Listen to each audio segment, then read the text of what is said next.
is Darius Aria for Ancient Rome Live, coming to you from Rome, Italy. I direct the American Institute for Roman Culture, and we offer free online seminars on Wednesdays for kids and on Sundays. And this week, tomorrow, I'm going to be trying a new live stream tomorrow, Monday, March 30th, on YouTube Live.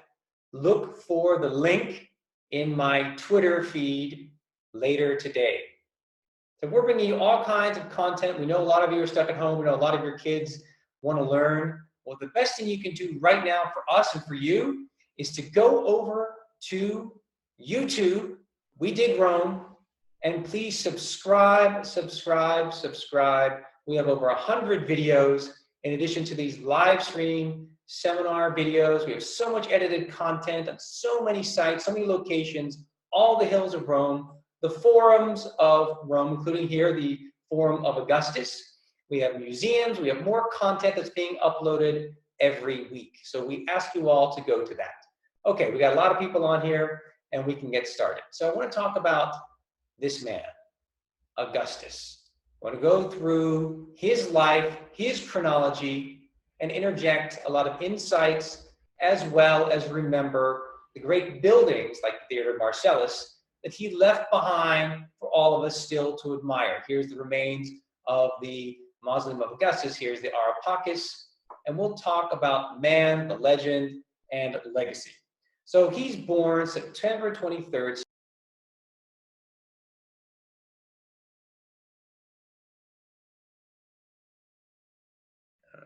Excuse me.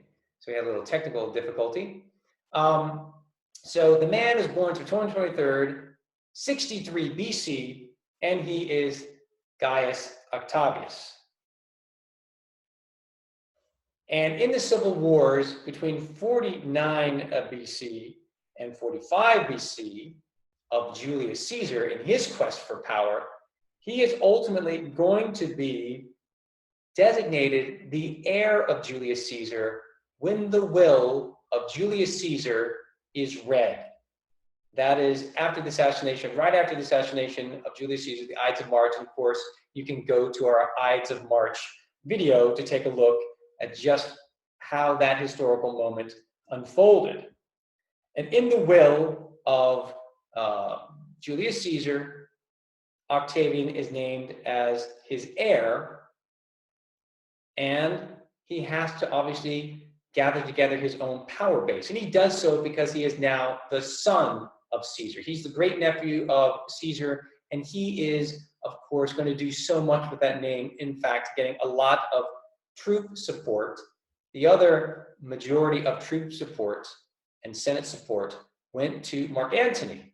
So in 43 BC, after he marches in Rome with his troops on the August 19th, he is recognized as becoming consul, and he forms the second triumvirate with Mark Antony and Lepidus.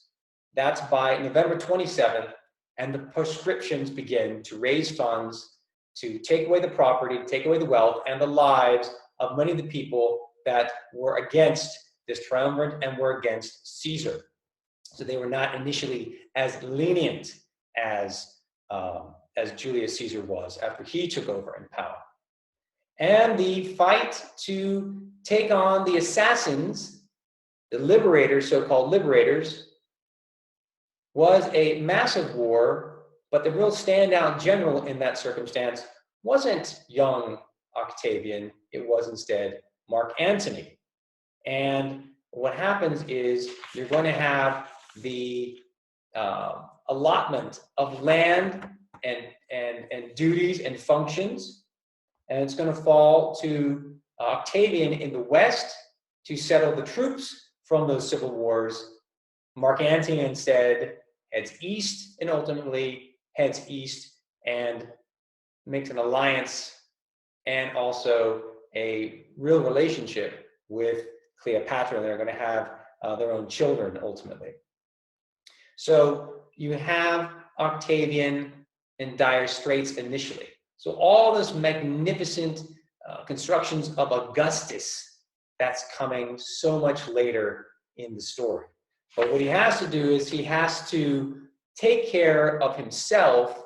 And you could say that if people were betting, and they were, where was the outcome going to be? Who was going to win? And as you read your history books in this time period, time and time again, it just looks like Mark Antony, older, more experienced. He's got the support of the Senate. He's the one who seems in the beginning of this confrontation to have the upper hand. He's the one who's going to live. Now, Octavian is going to marry Livia in 38 BC, and you're going to have the renewal of the triumvirate in 37 BC. So conflict is taking place, but not a direct conflict just yet. There are a number of treaties that have been signed. That's the Treaty of Tarentum in 37 BCE. And Antony ultimately is going to say, I'm going to go over here. I'm going over here with Cleopatra. He was, of course, previously married to Octavian's sister, Octavia. Now, what does, so you've got Mark Antony who's planning to fight wars in the east, a la Parthia, as Julius Caesar had intended to do in the eve of his untimely death.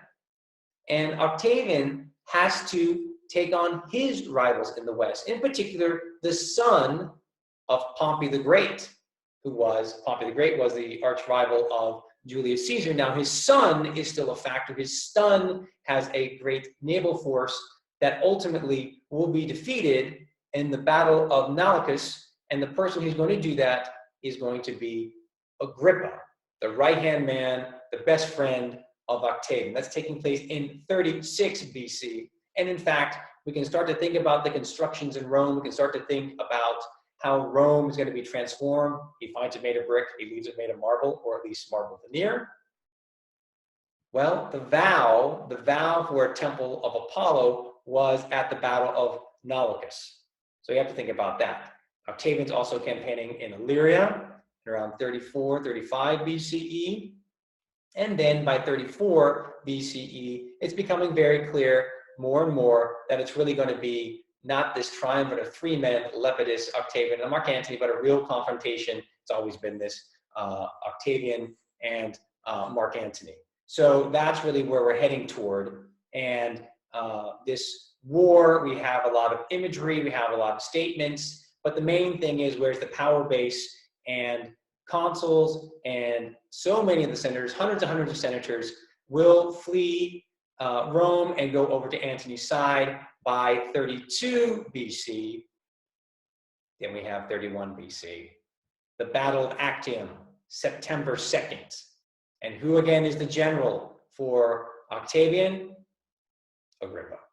And Agrippa is a mastermind and a shrewd admiral as well as general, and he wins that battle and routs the ships of Antony and Cleopatra, which then concludes with the fall of Alexandria, the suicide of Antony and Cleopatra by 30 BCE, the 1st of August. So you have a lot of history culminating here. The civil wars are then over, the rivals are dead, and what do you do next as a victorious general? You head to Rome for a triumph, and that triumph is magnificent. It's a triple triumph, August 13th, 14th, and 15th, 29 BCE. Now, what happens next? Well, you get, in earnest, the building program taking place in Rome. You have Augustus building things, starting programs. Agrippa, who's the aedile, he's going to be building things. And the Senate is going to confer powers on this not-so-young man anymore. 27 BCE, January 13th to 16th, the Senate gives him, basically confirms in a Senate meeting, the return of constitutional government. The res publica has been restored. Augustus is going to get his name Augustus. Octavian has his new name in January 27 BCE, and forever will be imitated by celebrities and rock stars everywhere. I mean, think about this. What a way to turn the page is to have the rest of history record you with a different name. Sheer genius. Now, after you do the constitutional reform, after you say everything's back to normal, after being recognized with extraordinary powers, what do? You leave. You leave Rome, that hub of power. And he goes to Spain and Gaul to regulate and help those provinces prosper, and also to bring them under further regulation, further Romanizing those provinces. And he comes back, and there's a celebration. But in 23 BC, he almost dies. So we think time and time again of historical figures in history, the ups, the downs, the vicissitudes of life, the victories, the defeats. Well, he's on death's door. Who is the man that this is going to be a big problem here? Who's going to succeed him? How is he going to have the story continue, his legacy, a dynasty? Didn't go so well for Julius Caesar. It ended up going very well, for the most part, for Augustus. Who is he choosing to hold his signet ring while he's ill? Agrippa. So you have a reorganization of his powers. He gets tribunician power. His imperium is now indisputable. And one of his purported heirs, Marcellus, the son of his sister Octavia, dies. Now, 22 to 19 BC, Augustus heads out again. He heads out then after he has consolidated more power. It's a good thing to do. It's pretty smart. He goes to Sicily and then out to the east, and he has come to the realization more and more that he needs an heir. He needs sons. So in 21 BC, he has his daughter Julia married to Agrippa, even though Agrippa was already married. So do me a favor, do me a solid. Divorce your wife, marry my daughter. You're in the family, closer than ever. Make me some sons. And Agrippa does. Produces 2 grandsons who are subsequently adopted by Augustus, the man who had a daughter but couldn't father sons. He adopts them as his own. And they will not live to succeed him. So it's a bit of a tragedy here. But in 20 BC, coming back to Rome, he has his Parthian victory. And he returns the standards that have been lost by Crassus in the 50s.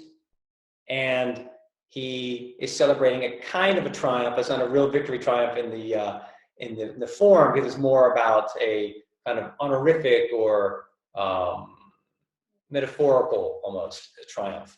But it is getting back to standards. It is righting a wrong. Also in 20 BC is the birth of Gaius, the first of his 2 grandsons. So that's a big deal for Augustus. Hooray, now he has a son to succeed him. Even though he's not his own physical son, he becomes subsequently adopted into his family. That's good enough for the Romans. 19 BC, you have the death of Virgil, who wrote the famous Aeneid. In 18 BC, you pass a lot of laws, the so-called moral legislation in the literature, the scholarship. And really what it is trying to do is encourage marriage, encourage having children. The civil wars are over. We need to repopulate. We need more Roman citizens. We need more soldiers. And of course, also a lot of adultery laws, like behave better, behave as outstanding citizens, and so forth. In 17 BC, second grandson is born. That's Lucius.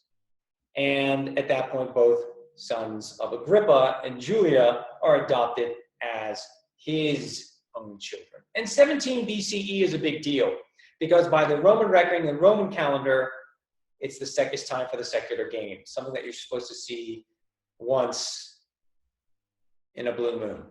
And therefore, it's celebration, it's music, a hymn composed by Horace, it's a big deal, and the whole city comes out, and really there's a celebration throughout the empire to celebrate Rome. And what he's done is he's taken an older tradition from the Republican times, even earlier, in the Campus Martius near a place called Tarentum, and he's made these offerings to the gods of the underworld into a festival of light.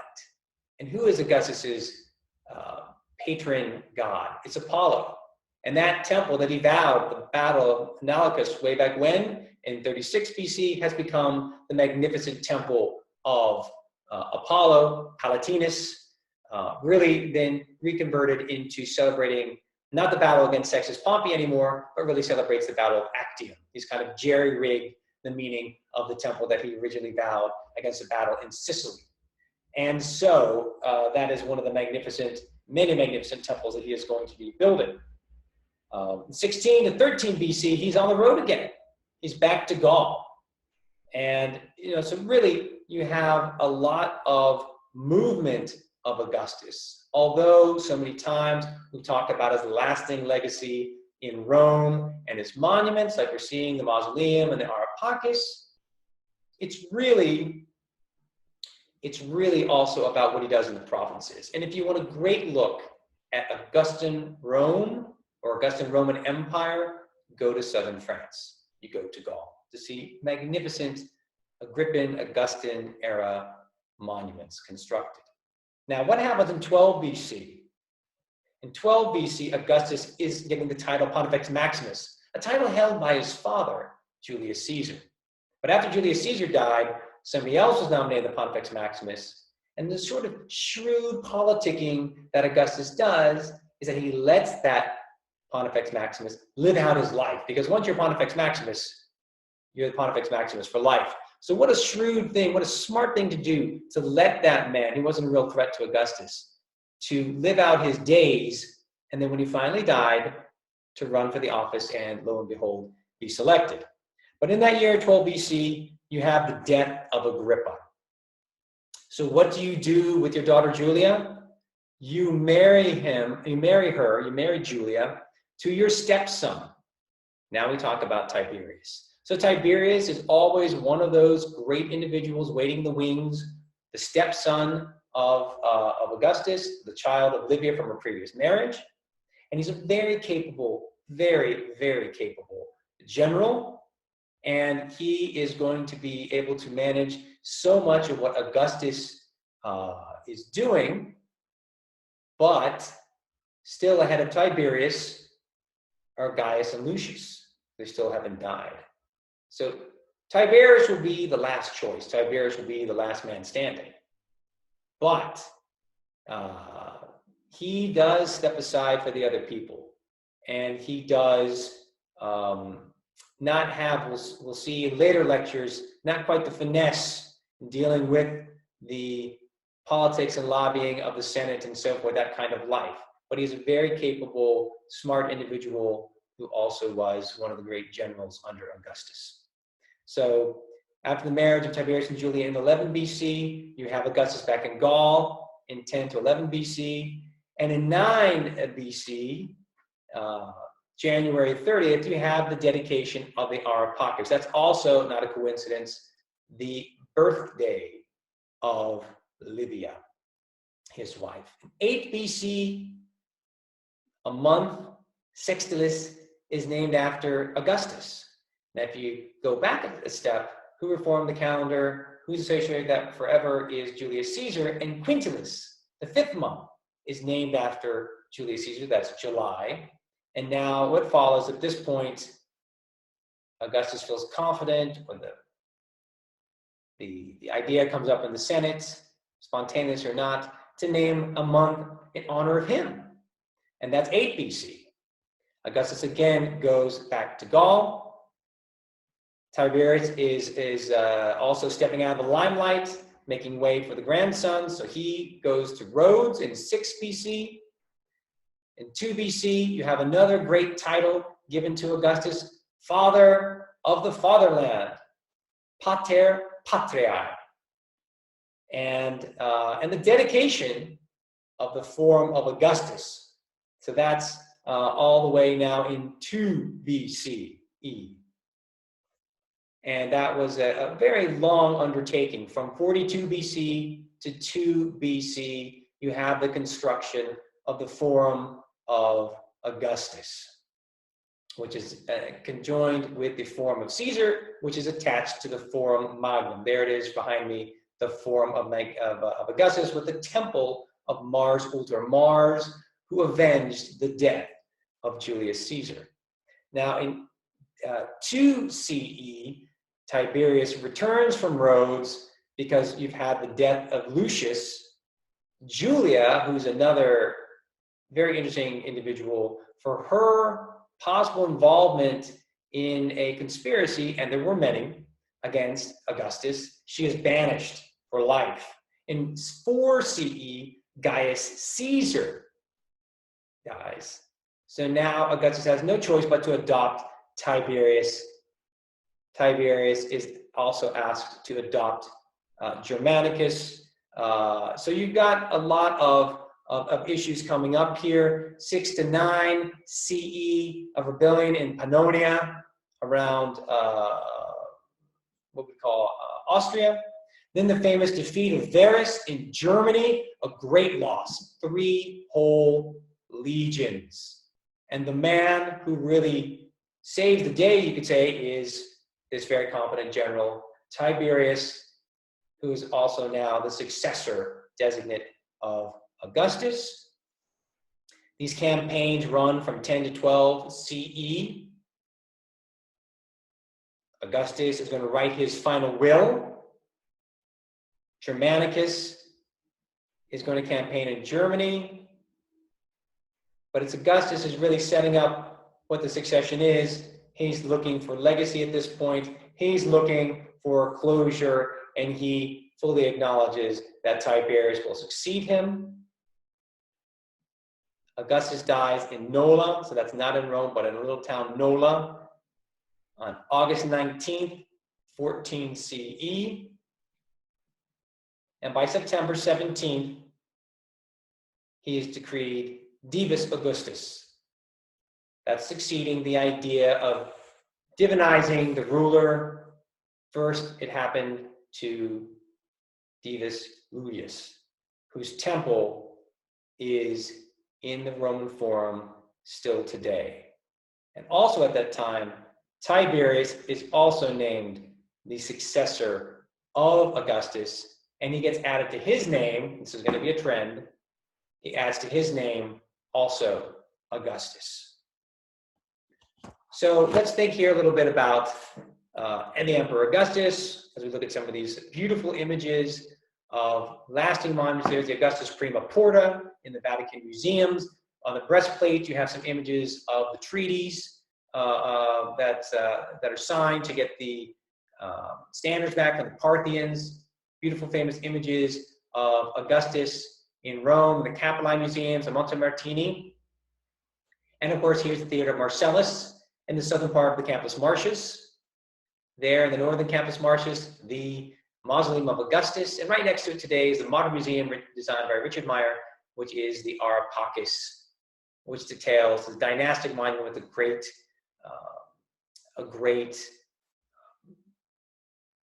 festival, and shows the retinue in a procession on 2 sides.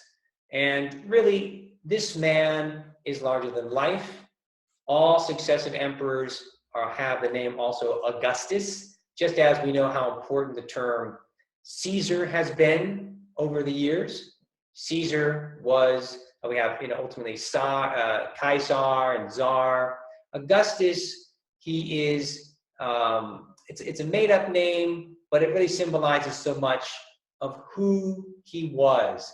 He is a person, a lucky person, you could say, throughout his life, dodged a lot of bullets. He was sick, had trouble with succession, had revolts, had famines, had marital issues, you could say, children's issues. Think of all the complexities we have in life, or all the stories now that we are peering into through a window when we look at the Kardashian family's dramas, or the royal family in Britain, or you can think about who these people are today that we're looking into. So we have so much insight about these individuals, so many theories, so many conspiracy theories, so many fun ideas, so many connections that we see, but we have great ancient sources.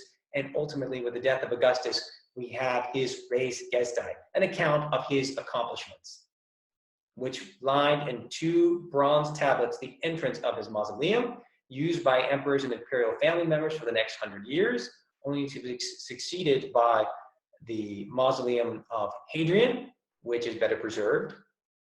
That mausoleum, what stories it could tell, what a great spot for culmination of the pageantry of the funerary procession, the cremation of the remains of the emperors in the Campus Martius, and then placed inside that mausoleum. And so it's a great legacy. We've had now over 2,000 years since the death of Augustus, and the conservation work in the mausoleum continues.